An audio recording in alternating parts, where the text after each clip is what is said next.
और मना करने के बाद भी एक दिन लोकेश के मामा ने अपनी बहन को मोबाइल फोन उपहार स्वरूप दे दिया।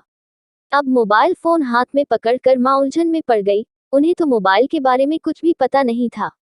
काफी कोशिश की लेकिन कुछ समझ नहीं आया। तो सोचा लोकेश जब शाम को घर आएगा तो पूछ लूंगी।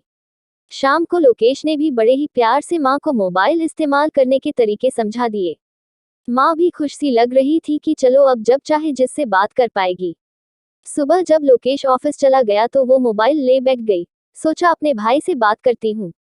लेकिन जैसे ही मोबाइल हाथ में आया तो वो उसे कैसे चलना है सब भूल गई। बहुत से बटन दबाए के देखे लेकिन मोबाइल महाशय चालू हो नहीं हुए। सोचा आज फिर लोकेश से पूछूंगी। शाम को फिर लोकेश ने उन्हें समझा दिया और अभ्यास करने को कहा। अपने सामने सब बटनों के उपयोग भी बता दिए। मगर अगले दिन मां ने जब मोबाइल हाथ में फिर पकड़ा तो वो चालू तो हो गया लेकिन वो फिर भूल गई कि नंबर कैसे मिलाएं। काफी कोशिश के बाद भी जब किसी से बात नहीं हुई तो सोचा आज फिर लोकेश से समझना पड़ेगा।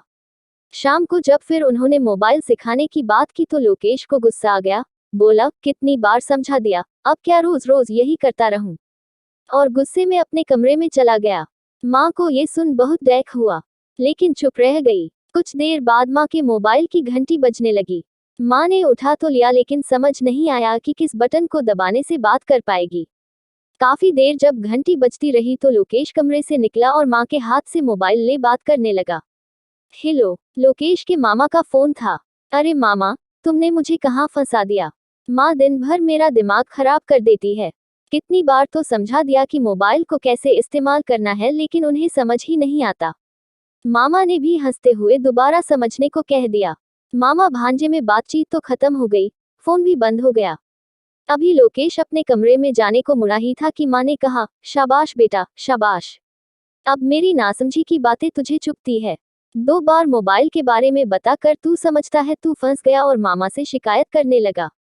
जब तू छोटा था और बार बार गिरता था तो मैंने तो हमेशा ही प्यार से चलना सिखाया, कभी किसी से शिकायत नहीं की।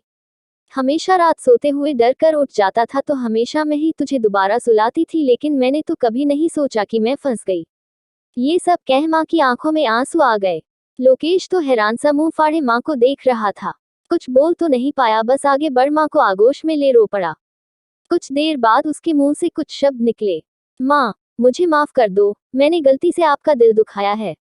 आपका प्यार तो मेरे लिए दुनिया का सबसे बड़ा उपहार है। इस कहानी से आपको भी सीख लेनी चाहिए। माता पिता का प्यार बहुत ही भाग्यशाली लोगों को मिलता है, लेकिन जब उनकी उम्र बढ़ जाए तो उन्हें उतना ही प्यार करना हर बच्चे का कर्तव्य है।